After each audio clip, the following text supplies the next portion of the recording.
You are listening to the E2C Network, where the Auburn family speaks.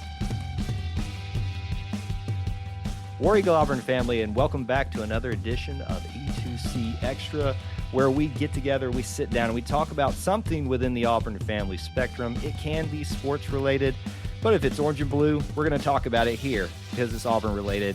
And on this edition, there's been an interesting topic that's arisen, not just in our minds and our hearts, but on social media, the topic of negativity within social media as pertaining to sports, fandom, but specifically the Auburn fan base. We're going to get into how all this started, the implications of it, what it means for us, and how we need to look at this topic and what we can do as fans going forward. But to do that, I had to bring in someone that's become what I would call an expert on this particular topic, and we're going to welcome into the show today Mr. Auburn Memes. Auburn Memes, welcome to the show. Hello. Hey, thank you for having me. Expert on the topic, absolutely. Anything that happens on the internet, typically on the bad spectrum, I'm involved in that. So naturally, I was the right guy to bring in.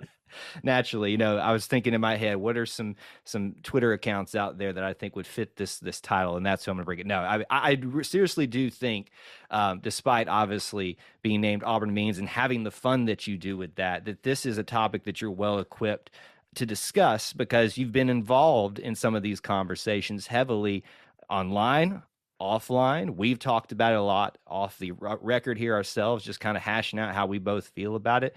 It's a very big and nebulous conversation that I don't necessarily think that you and I are trying to solve today, but we're just trying to wrap our heads around this topic of negativity within the Auburn fan base and how it can be a detriment to us as a football program, to us as a family, or to us as a university. We can go a million miles of this, but we'll try to keep it focused as best we can.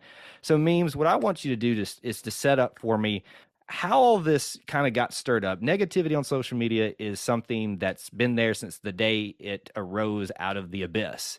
But what sparked the interest, the conversation lately that prompted us to sit down together and talk about it? So this is a Twittiot problem. You brought on the best Twittiot you could find, which made perfect sense for what you needed to do here. Like, hey, we're talking Twittiots, let's find a Twittiot. So yes, I'm happy to be here. Yes, I'm the absolute utmost expert on the subject field.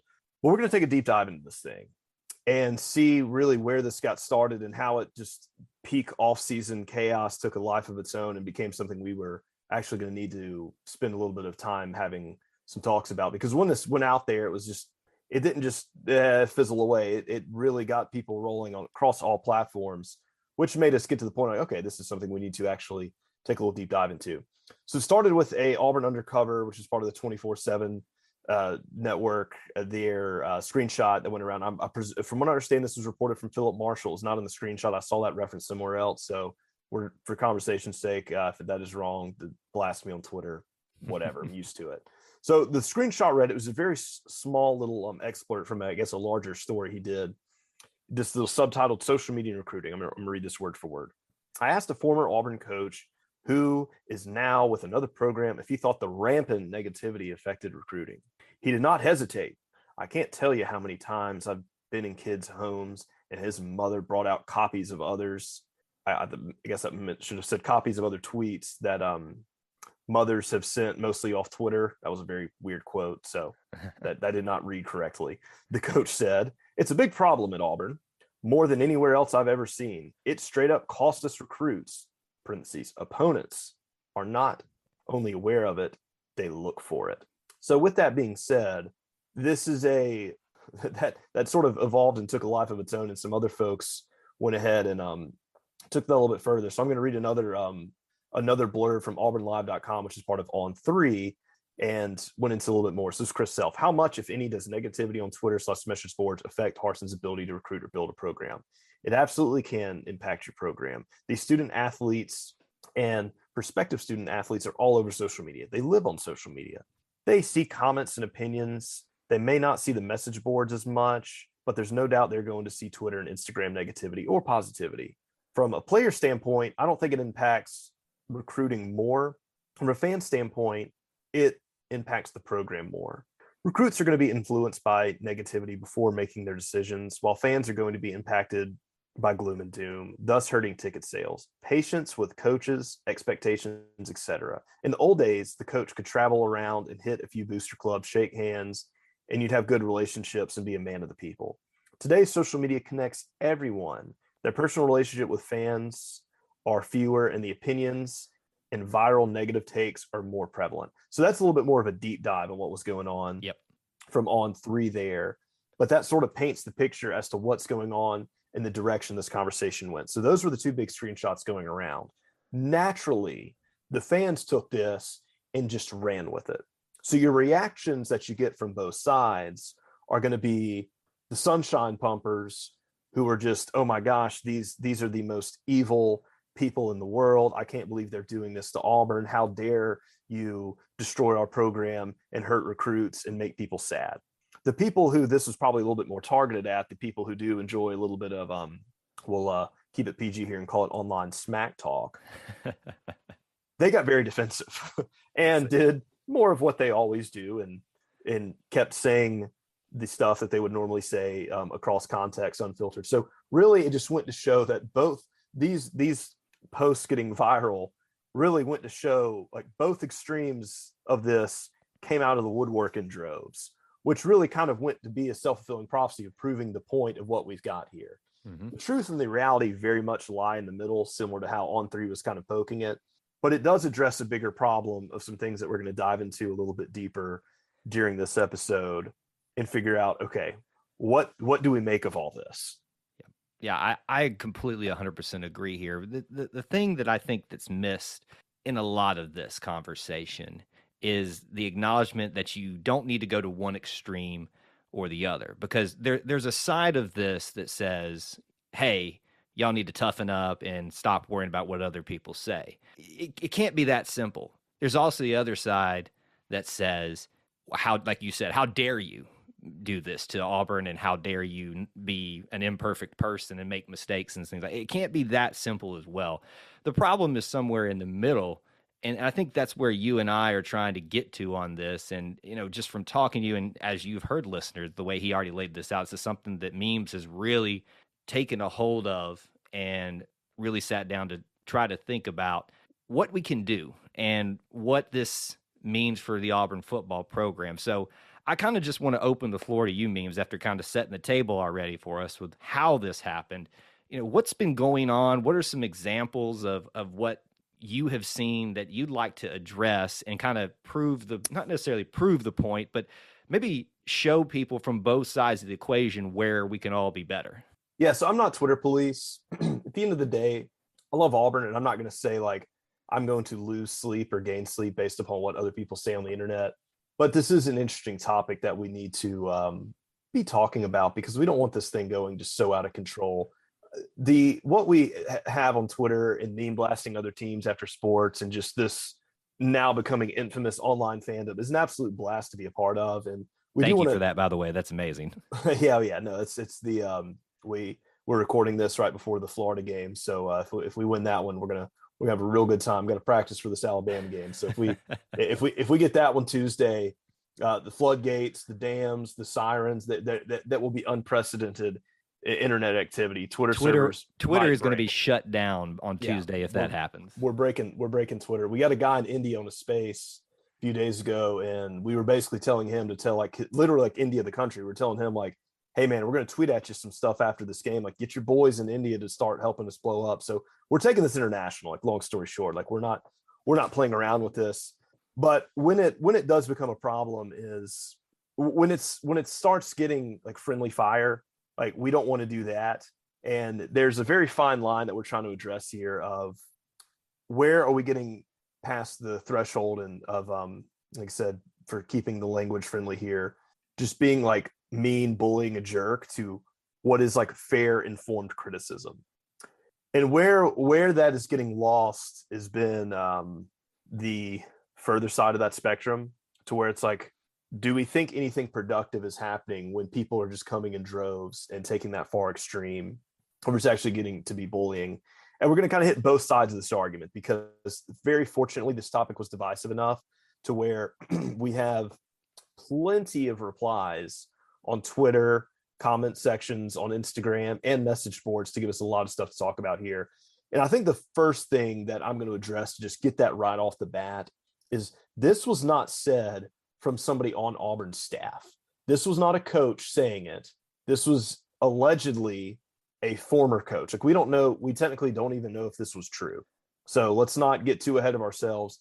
And because all these people are like, the comments got out of hand where all its coaches making excuses for poor recruiting. Like, one, I would not say Auburn's had poor recruiting this season under Brian Harsin. Mm-mm. So the idea here, and that's where it is. It's a game of telephone on the internet. So now people are running off and like turning it into like coach, like this was something the coaches were trying to do to cover their own butts. Like, that wasn't it at all. That there is the problem, is the stuff snowballs and context was lost miles ago. What's happening for the big picture, totally not even paid attention to.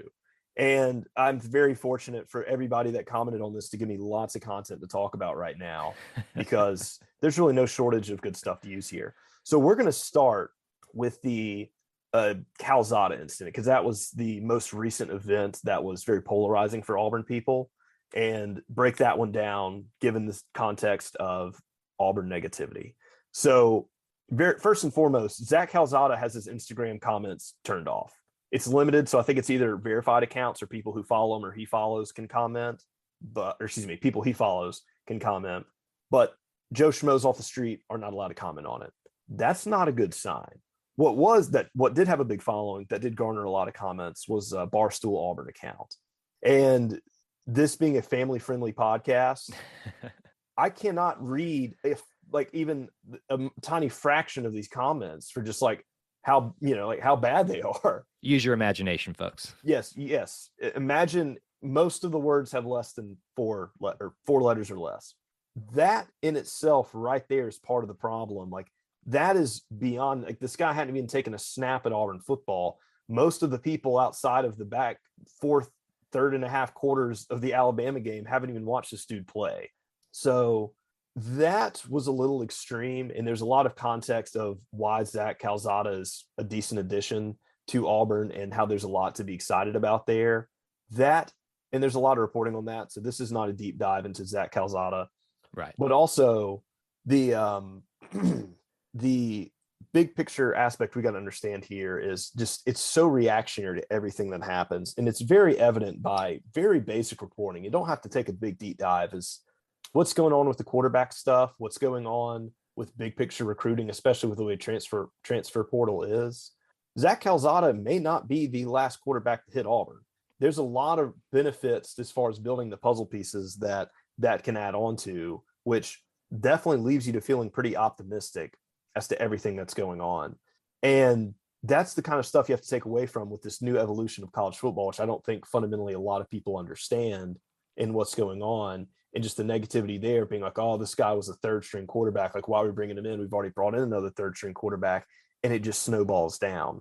There's zero lack of patience for it. So people get these knee jerk emotional decisions. And rather than sit there and either A, try to understand it, B, just calm down and wait to see what's happening, or just don't say anything at all. It's just like, all right, we're going to the furthest extreme. Right. In negativity. Now there are some sunshine pumpers like, oh my gosh, this guy beat Bama. Like, he's going to win a Heisman. Like, once again, stick it in the middle. Mm-hmm. Yeah, I love that you said that there, because that's what I talk a lot about when we do other podcasts or my YouTube channel that goes alongside this. I talk a lot about two spectrums here. You got one end that's emotion based and one end that is context based. Somewhere in the middle, those two ends come together to meet the reality. It may be skewed one way or the other sometimes, but typically it falls somewhere right in the middle. And with the whole Calzada situation, I'm not going to sit here and say he's the next best thing since sliced bread, but also I'm not going to not be excited about him coming to Auburn, because you're right. I saw what he did against Alabama. So I think there's a moment there where people need to take a beat. You can have an initial reaction to something. We do a lot of reaction live streams where it's just kind of what are you feeling? What are you thinking about it? And, you get your fair amount of the stuff that you're seeing in social media on that. But by and large, I've been surprised by the amount of people that are starting to kind of wake up and realize, hey, it may not be as good or as bad as I think it is initially. Let's take some time, talk about it, think about it, and see what happens. Patience, I think, is the overarching thing that I think you're going to get into a little bit more, Memes. Yeah, like I said, I'm not Twitter police over here, and I'm not trying to get swayed on what people do or don't say. I personally do find it hard to like see anything that's gained from like cussing out a kid on an Right. Instagram comment. But I also too, I'm not going to sit here and tell anybody like as a fan, as a stakeholder in this program, you aren't allowed to have feelings, whether they're good or bad. I'm just saying there's probably better ways to convey that Yep. than just going straight for the jugular. Like that just doesn't make much sense to me. So jumping into the next aspect of that, that sort of segues us into what does this mean? Where do we go from? Like, what other examples are we seeing? So the people that are, we'll say, sort of arguing for this. So as I kind of mentioned briefly, the excuses aspect. This wasn't an excuse for recruiting, but the naysayers who are saying, "Oh, why do players care what people say on Twitter? If they're that soft, they don't need to be here anyway. If they care, like they don't care at all." Da, da, da, da. And I have a hard time buying that. And a lot of guys have come out and been, real tough and macho, like, "Oh, it doesn't phase me," or "Yeah, that stuff happens." Da, da, da. And then, other people, my favorite, "It's what other programs do too." And there's a lot of pretty, I would say, fairly like unbiased people who have a decent perspective, and they're like, actually, like Auburn might legitimately have a worse problem about this, like consistently and recently, than other folks. And I just don't think these other folks who were saying this stuff, judging by some of their other bad takes, are as tuned in to what other programs might do. And you might look at some of the meltdowns that have happened at Florida State or some of the drama that have happened at Georgia and cite that. And do you really want to use someone else's bad behavior as an excuse for your own? And the sad part is a lot of these are parents who just got done spanking their children for eating candy after they were told not to and saying, "Well, I'm only doing it because he did it." Like, whack. But then they're going around and doing it on the internet over some sports. So that's a lesson I think we were taught at a very young age, like reactionary decisions based upon what other people do who you like pretty much cite that you don't like. You're spending all your days talking about how much you dislike these programs, and you're like, "Well, they're mean to people. They online bully too. So why don't we get a shot to do it?" Like that, to me, Right. that's a very stupid argument as well. Yeah, it's a very low value take. It's not well thought through, take, in my opinion, because I can't really reiterate more than what you just said here, but it's something that I've seen as well. The whole, well, if they're going to do it, why can't we? There is a certain aspect of this where Auburn has to remember that we are different for many reasons. We can get into what those reasons are, and that's an asset to us. But there's also things about us that can be a detriment as well. And if this is one of those things where we might have a legitimate case, the reason we're having this whole discussion right here, that we have had a tendency to be more negative than constructive critically online, and how that's affecting whether, not necessarily you're going to get the best 5-star recruit to campus, but it's certainly not helping. It's not making the situation any easier. So I'm not going to sit here and say, that Joe Blow on Twitter, I'll be guy 1000, kept, the 1-star or the number one recruit from coming to Auburn. But I'm sure it probably didn't help either. So I think there's, when you're talking about how we combat this thing, you got to keep it in context as well. And you've already said that. So I'm just kind of reiterating what you said there, that we're not trying to be police. We're not trying to slap you on the wrist or anything like that, because I'm sure you and I have been, subject to that as well. We're not perfect. We make mistakes, but there's a certain level of responsibility that I think we all have to take in this. Hey, look, we've all been guilty of getting on a soapbox on the internet before. I mean, if you have a keyboard, you've done it. The internet never forgets. But where we're at here is the good to be gained from it. And this is where people read this very literally and legalistically. Like, is this actively costing Auburn recruits? Probably not. Is this really making players just have this awful time? Probably not. So let's just say this, in a what if, this has no negative impact on players in recruiting. Is it something we should still be doing? Like, why, like, what 2 week benefit does it gain bring from outside of negativity?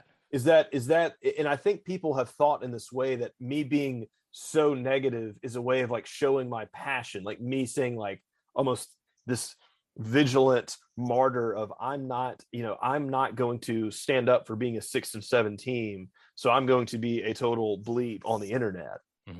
Not exactly. That's just not the best way to do it. So where we're getting at to where this goes into for what it could affect, this is another side of it. Like I said, we're just trying to hit both sides of it. I'm not giving my take on it. Like I said, I sleep it fine at night. Either way. Now, but for the sake of good content here, where we want to get at is, could there be some truth to this? Absolutely. When you're recruiting a player, the coach, like when these coaches are meeting these guys, they're looking for any edge they can get. And that is on the field, on the recruiting trail, anything they can do, they're going to take. So if they think that somehow, hey, these Auburn fans are ridiculously crazy online, and this kid's mother seems really sensitive to that stuff. Oh, she's telling me about how little brother's getting cyberbullied in middle school. Like, oh baby, yeah, we're whipping out mean tweets. Like, do you want your son to be part of, like, don't hold any coach above using that tactic to get more leverage if it's a good player or keeping a player away from a rival school. I'm not saying they do or don't. I'm not any type of insider. I haven't talked to any coaches, but let me tell you this. If I was trying to recruit for anything, a job, a player, or this or that, and hey, all cards are on the table, why would you not do it? If it don't give folks a reason in droves to do that, and how it affects the culture of Auburn. So we're really zooming out here. And that's what the 24/7 post said that Hoke brought out, is the culture of Auburn. When that negativity goes into ticket sales, when it goes into fans booing players, folks leaving games early, not tailgating, not showing up to Tiger Walk, that's where it'll affect recruits. Like, oh wow, hey, these stands are empty. Like, is this really an electric atmosphere I want to be a part of? Well, the fans said that they'll come back when we start winning. Oh, okay. Like, that's not a very logical argument there either, because the fans aren't going to win, or the fans aren't going to see a team win if the recruits aren't there, and the recruits aren't going to be there if the culture looks like it sucks. Because Brian Harson's not holding up like how many 50 national championship rings at the table like Nick Saban is. Like, there's things that fans have control over, and there's things fans don't have control over. Yeah. And, just to be frank, he's selling you, the Auburn family. And that's, every coach has done it, for the longest time. I think Gene Chizik's probably the one that kind of really latched onto it in the modern era. And I'm not saying that other coaches past and present and future won't do the same, but it is something. We are a tool that can be used, but we're also a detriment as well if we don't realize the responsibility that we have, not necessarily for recruiting the players, but for what we portray to those potential athletes coming to Auburn and other students as well. I mean, it can go, we can, this is such a broad topic. We can take it out to so many different levels if we want to. We're trying to keep it condensed as we can, but we are a tool. That's my point mainly here. And don't take that responsibility lightly. Have fun with it. Well, a take that I had on that. No, that's I want to get this before I forget it though.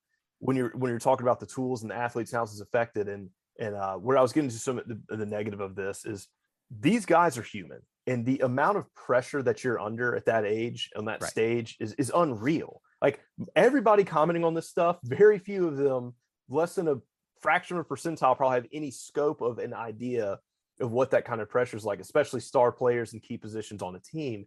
And there's a huge mental health aspect to that. And I'm just, for sake of conversation, I don't even want to touch the whole Bo Nix talk, because we could have a whole nother episode on the Bo Nix case study of this. But the mental health aspect of this, and that is so real for these kids. And the people that are getting this, like, they don't understand that type of pressure and the burden that can cause. Like, you don't want to just sit there and online accost a guy. Like, that can be a burden. So the pressures of all this stuff, whether how much is from Twitter or message boards or whatever, that doesn't matter. But if a kid is having some legitimate burdens and they're talking to their mother and, wow, my son's having panic attacks on the phone, like, is this the best environment for them?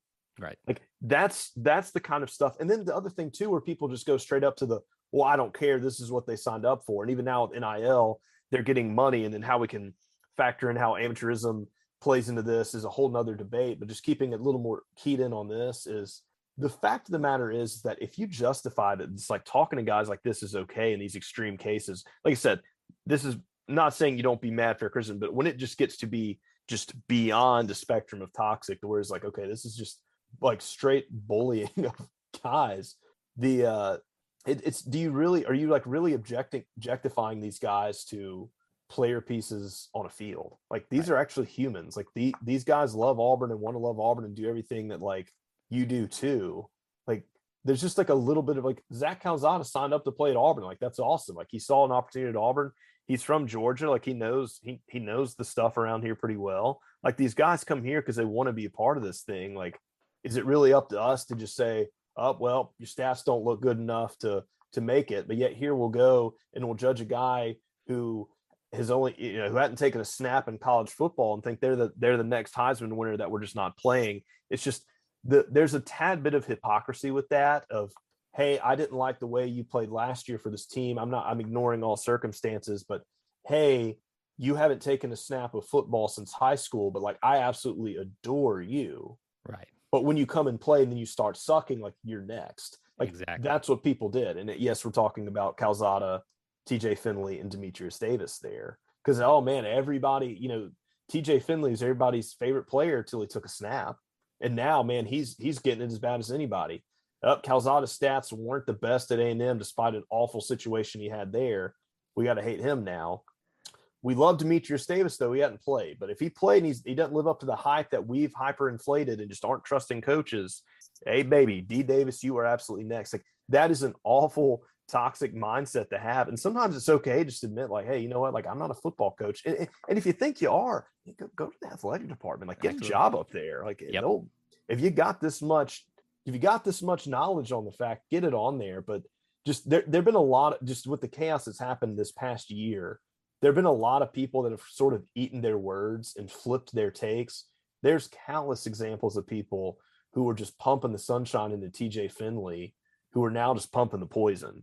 Right. And it's like, is this the same guy from September? Like, is that like, what are we accomplishing there? Oh, well, it's like, I care about Auburn. I want us to be good. I'm not going to put up with this. It's like, okay, so you don't think the coaches who are getting paid millions of dollars don't got this under control? So, and what it snowballs to too is these guys that do this stuff. The problem, we're talking about the culture, and the problem is these twidiots, we'll call them. I just made that up. They start getting a following. So it's these people who fundamentally, and this is greater than just player criticism. There's a lot of stuff that goes into this. This is another sidebar here, but these guys will get followings because you can be very charismatic and be stupid. That is the two of those things go hand in hand very well. And these guys will start getting followings. You get that endorphin rush because, I mean, you can be stupid and say something people want to hear. And if it's an opinion and there's no way to really prove it, you'll gain a following. So what will happen is these guys will get these followings and they will start festering that idiocracy, and it will just start taking off. And that's where the bit of like misinformation, just lack of understanding is. I'm no expert. I would like to think I'm a semi-expert in common sense. Like, and I'm totally happy saying like, hey, I don't know it. I'm not going to pretend to know. Like, just saying nobody knows is a perfectly fine answer. But when people are, oh, who's the next quarterback going to be? Like, we don't know that. Like, that's okay to say. Like, there's probable guesses, but there's these guys on here who want to go in the hot takes and be like, oh, it is da da da da because of da da da da da, because it's like they're telling people the answer that other people want to hear. So therefore, they just get a massive following from it. Yep. And if it's completely wrong stuff, and then that's how this stuff continues. And that's how it's gotten to be a problem. It's really gotten bad over the last 2 years. Hey, Auburn fans, I want to take a quick timeout from this episode to bring your attention to something very special. Here at the E2C Network, we pride ourselves on bringing you the best content for Auburn fans out there. And best of all, it's free to you. But just because it's free doesn't mean there aren't costs, especially when you have a library of hundreds of podcasts, videos, blogs, and more. Many of you have reached out and asked how you can support this network in the past. Well, now I have your answer. It's called the E2C Network Booster Club over at patreon.com/E2C Network. There you'll find a membership monthly reward system where you can sign up for as little as $1 and get different perks at different tiers. Some of those perks include things such as apparel, eligibility to join us on future podcasts, recognition as an E2C Network booster, exclusive communications, and bonus content that is available nowhere else. If you love this network and want to help us keep producing podcasts like this one, please head on over to patreon.com/E2C Network to join the E2C Network Booster Club. You can also get there by going to our website, e2cnetwork.com/support. Whether you decide to join or not, we are still so appreciative that you would support us by just listening and being here, because each and every one of you is part of our E2C Network family. Well, that's it. Timeout's over. Let's get back into the episode. I want to quote this, and I think this may, if not kept in the right context, we talked a lot about that today, it can go into almost the Pollyanna-ish, the sunshine pumping area. But I'm a big Auburn Creed guy. And there's one line out of this that I think a lot of people, myself included, on a daily basis, if I'm an Auburn guy, I'm an Auburn woman, a lot of people want to put that label on them. You can say that all you want, but it's in the actions that you do. And that line is this: I believe in the human touch, which cultivates sympathy with my fellow men, mutual helpfulness, and happiness for all. The things that I'm not talking about, you can't have a constructively critical conversation about somebody who may be underperforming or things like that. That's what I do. I mean, my job is to talk about these things and to think critically about them as best as I can. I'm not perfect, but I always try my best, and I hope everybody will as well, that calls himself an Auburn man or woman, will remember that's a human. You're supposed to be sympathetic, not, oh, let me hold your hand and caress it and kiss you to bed at night. But understanding the context of the situation, that's what sympathy is. Fellow, we are all the same. Mutual. Hell, you can break this one line out of here for this entire situation and apply it to every aspect of what we've talked about today.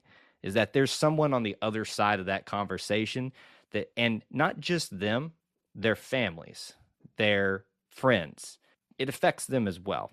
And again, I know this kind of gets over into that spectrum of just sunshine pumping and all that, but it's a reality. And it's something that if we call ourselves Auburn men and women, that we need to hold ourselves accountable to. And are the things that we're discussing, the way we're behaving, is it when you put that Auburn logo in your Twitter handle, when you put that Auburn logo in your header up there, are you reflecting that?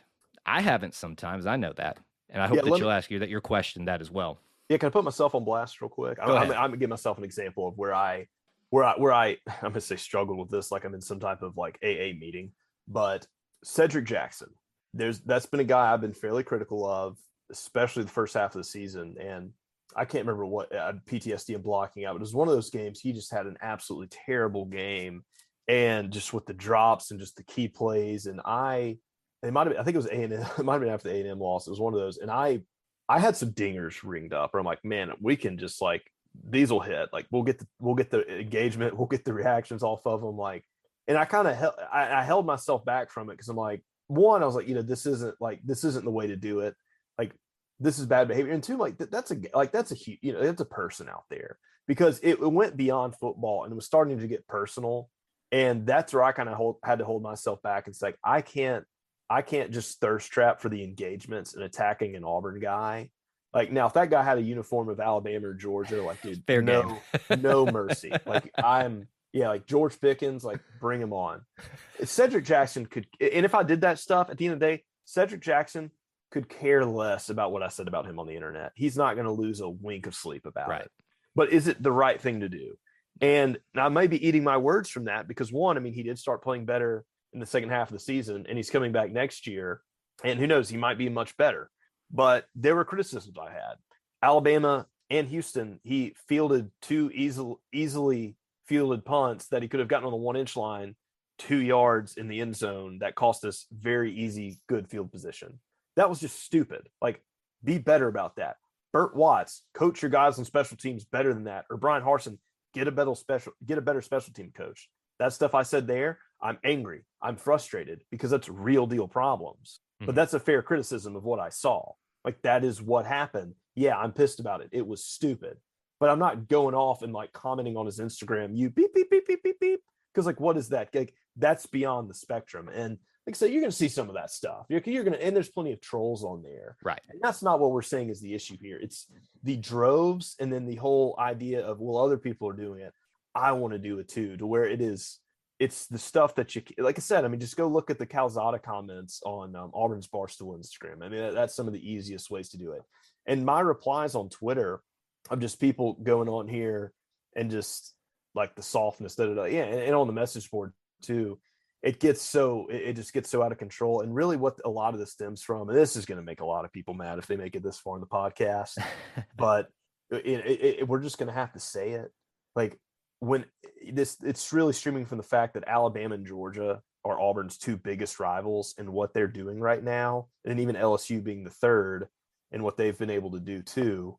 That's been tough for a lot of the fans to see, is like, well, they're winning, we want to win too. And there's been a lot of factors from that. And what they're not used to right now is, for a number of years, I mean, you could even go back to Pat Dye. Yep. Auburn has, every time there's been a big oomph of coaching change or big culture change, like there's been a flash in the pan and very instant success.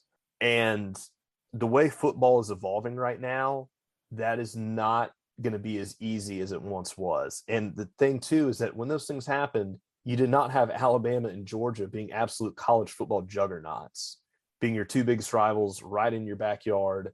You didn't have NIL, you didn't have all these things going on in the college football. So with what ended up happening with Gus Malzahn and not the football, the adaptations and like I said, this isn't going to be a breakdown of that, but that plays a lot of stuff into it. So if you want to know about it, we'll do another episode.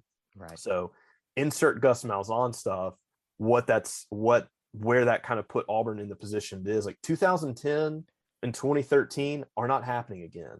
There is this no overnight flip of like, bam, we're doing it now. Hey, maybe something happens crazy in 2022 and this whole podcast goes to freezing cold takes. That'd be awesome. I would love that. Not. Yeah, let's hope so. I will share that freezing cold take if that happens. I'll turn myself in. But what it's got to get to with this is, what people have to understand is, there is a long game here. Bruce Pearl did it with basketball. Bruce Pearl did not turn basketball over. He did not turn basketball in the right direction overnight and make them a national powerhouse. Right. It took years. And what the deal with Brian Harsin is what Alan Green said is, hey, the Java way of doing things with what all the money that's in college football, like Java's not going to cut it in. We cannot Java our way to winning consistently. Now, Java's going to get you some years. Like, you'll get a year out of Java once, twice, if you're real lucky, 3 times a decade. Just look back at history. That's not me being Nostradamus over here. I'm just looking at the stat books. But since 2006, you find me, and someone made an argument of 13 and 14. I would, on 14 per se, because it really had nothing to show for it. There has not been 2 good years of Auburn football in a row. The ups and downs have been awful. And that's what is very frustrating, is we've got to build consistency, and that is going to take time, and there's going to be growing pains with that. And what I talk about this a lot too is, you've got to build a foundation that's strong enough to sustain when you fall back upon it, and not that it's such a bigger fall, meaning that as you go on being patient, you have to, that foundation gets higher. So when you do fall, it's much less of a fall. And that's in sports, especially college football, that's how this is done.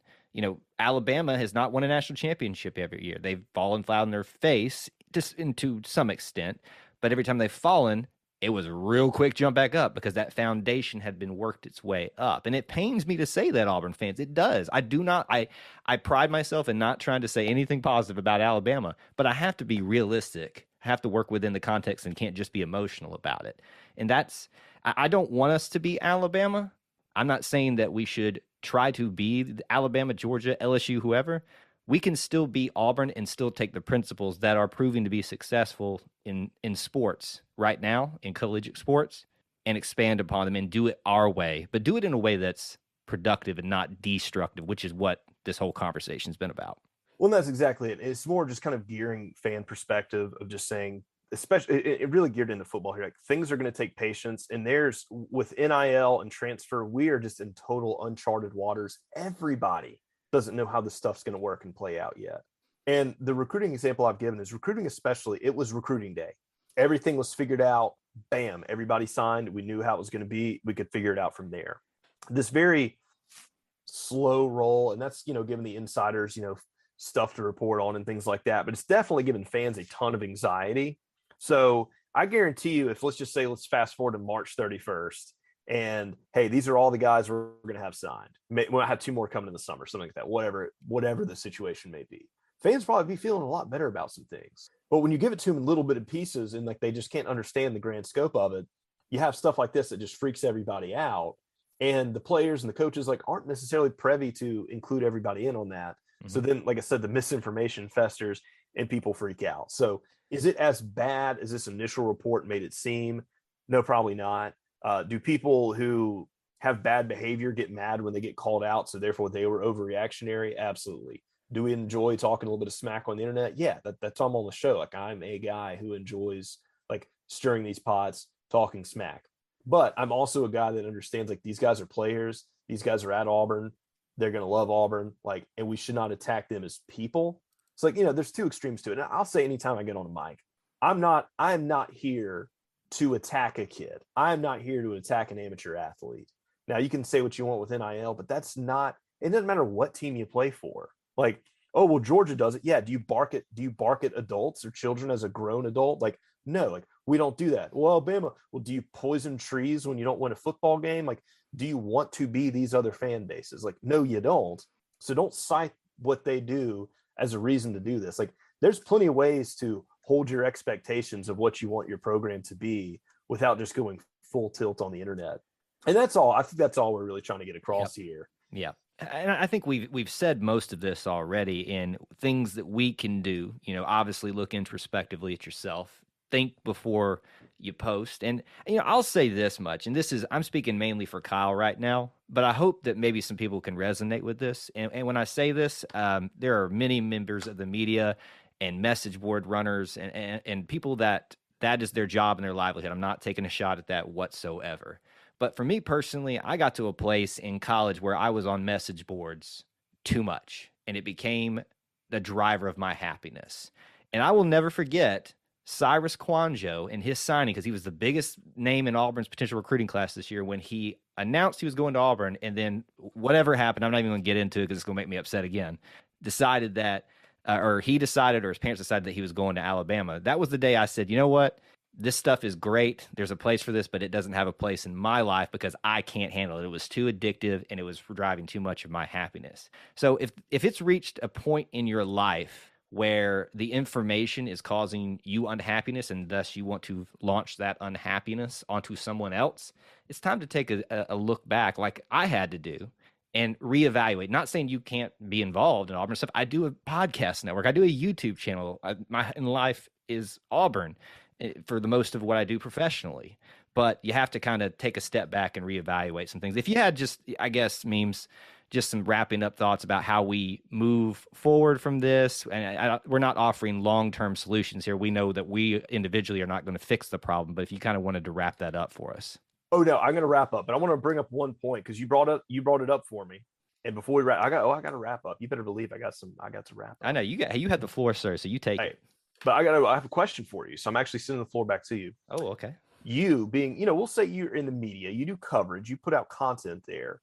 Have you yourself, the page, the business, all that, have you received bullying or harassment or just ridiculous negativity, fighting, insert whatever you want to describe it as online from your content? Let me find the file that's all stored in for you real quick. Yes, the answer is more than you think you would ever get. Okay, so that's a great example there. And what's something that we've seen a lot of really recently is it has almost gotten cool to dunk on I'm just gonna umbrella term here, call them bloggers, media, beat writers, whatever. We're just gonna call them media, to just absolutely tear into media guys. Now, do I enjoy roasting Pat 40 on the internet when Jeff Goodman puts out a ridiculous Auburn, a basketball rankings poll and puts Auburn 12 spots below Alabama? Yes. Is he getting on blast for that? Absolutely. Or these AL.com guys say just the stupidest takes? Yeah, we're going to get them. And there's fun ways to do that. But for the Auburn guys, I've got a little bit more mercy for some of them. And there's plenty of things they've done that I can't hold back and be like, God, you're professionals. Like there's like, this is really bad. Like you've got to dial this one back. And I'm not going to give examples because that's not really what we're here to do. But that has gotten to be a bit divisive to where people just almost look to go after them anytime they can. And that's something that especially when it's like our own guys, like reporting Auburn, like, and sometimes it's kind of evolved into a bit, but that's sort of one of the things that segued into this problem where it's like, okay, we're getting toxic across the board and some of it is rightfully deserved. And then sometimes it overflows into some other things. And there are accounts, it's like, okay, like you're beating that joke dead. Like that was funny 6 months ago. Why are you still bringing that up? And other people are still bringing it up. And it's like, okay, like that's sort of where you're talking like things that we can, as the segue, and you're saying how to end this, like ways to kind of like calm this thing down. Like don't thirst, like don't go from being the class clown to just being a clown. Like don't beat something to death. Don't sell out any level of integrity or just like attacking a person, like them as a person, just to gain what you think is internet clout, et cetera, like and that's where we've got to be a little bit better with it, because like there's plenty of stuff, and look, I'm one that jumps in on it all the time, but that's where it's kind of gotten out of hand. As far as we're saying solutions how to wrap this thing up, like if it is something emotional where it comes to a game loss or a major event or a transfer, things like that, and like you can tell, as you mentioned with the transfer, if it is actually, and it can, trust me, been there. Like when Auburn, if I'm doing something social, like Auburn loses a gut-wrenching game, it's like, hey, I'm just going home. Like I got to reset. Like love Auburn. I hate that I'm like that, but it gets me there. Right. But getting on the internet like it's your burn diary is like not always the best way to handle that. Mm-hmm. And that's kind of what it's gotten to. Sometimes it's okay to like, hey, like I just need to put the phone down for a night, because like some people just get like way too out there with it. And the problem I think we've gotten to is like sometimes like that gets funny where it's like, oh my gosh, this guy's going off the wall. Like the Florida State meltdown on that Twitter space, like it's kind of funny. But when it gets to the point to where it's like, okay, like this is a funny one-time thing where it's like, all right, well, I'm going to get attention for doing this. So like, I'm going to see how extreme I can push it to just keep getting that engagement because I get a little endorphin rush from it. That's where we've got to dial it back some and just be like, hey, we don't need to let like unfiltered emotion just start becoming the norm. And especially when that is like fueled by like misinformation or giving takes that are just like really bad takes, but presenting them in a way as like, this is information, and reading things and playing a game of telephone on the internet, et cetera, et cetera. And I think that's just what it's going to kind of help with. And I mean, there's no argument to make for like, this will make us better. Will it make it as bad as it's seeming? Probably not. But is it making us better? I can't see a single argument to think that would work. And at that point, you're just treading water if it's not doing anything productive for you. So why are you even engaging in it? One thing that you said, it's not even related to this, but just to bring a little, I guess, levelness down here in a very important conversation. You brought up Jeff Goodman. I do this every opportunity I can. Jeff Goodman, if somehow you listen to this, I see what you're doing, sir, and I kind of respect it. And you don't fool me, sir. I know what you're doing. I know who you're egging on, and you haven't fooled me yet. I always get an opportunity to give him a shout out in there. Well, I'm glad I could help with that. I guess listen.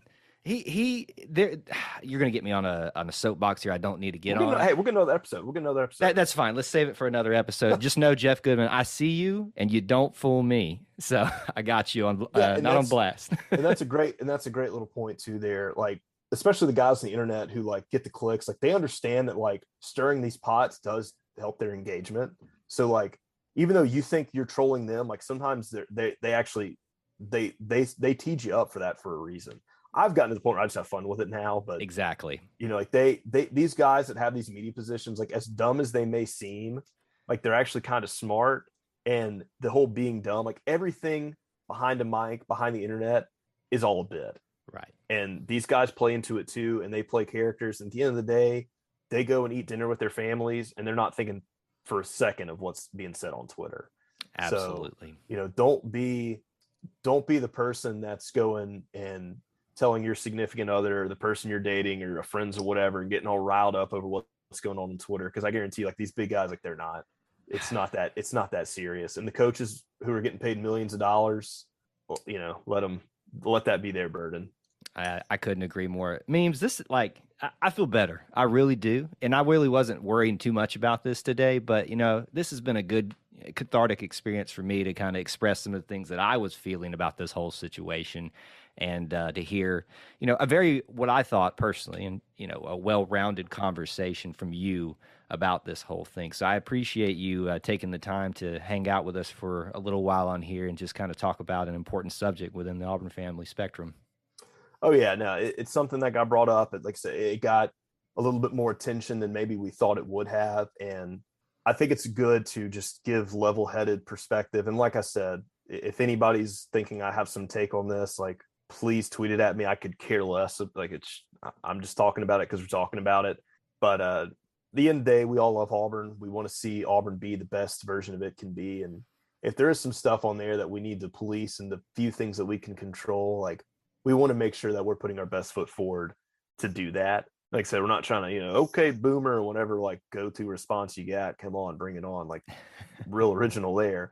But it's just, you know, if you do want to do it, that's fine. I don't care. But like, please do not like complain about us sucking if you want to just potentially be, if you even remotely believe that like, hey, this might affect the culture we've got going on here. Like, yeah, like that absolutely can. And I just, you know, the last example I'll give is like 2012 to 13. Like if we had this kind of vocalization from that 2012 team, and I'm sure everybody would have been like, oh, we need to, you know, cut all these players and start completely from scratch. And like, man, if they could have said it, they probably did. I'm sure somewhere dug in the bunker that's down there. Right. But let me do cite some very true, and this is pre-Twitter, but we'll call them Twidiots.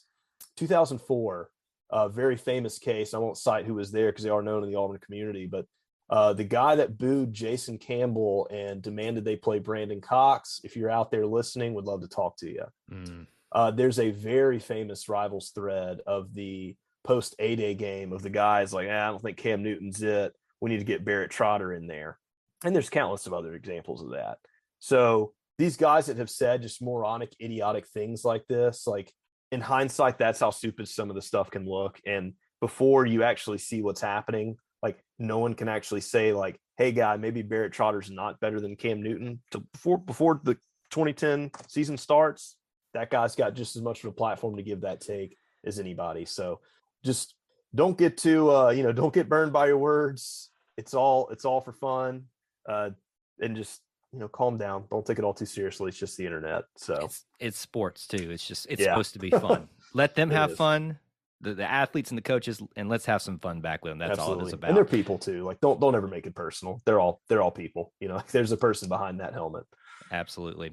So before we leave today, though, I'd love for you to give an opportunity for those that haven't found you on social media, whatever else you want to plug here. If you're living under a rock, you haven't been taking part in the post-game memes for basketball, I don't know what you're doing with your life, but where can they find you? What's the best way to keep in touch with you, Auburn Memes?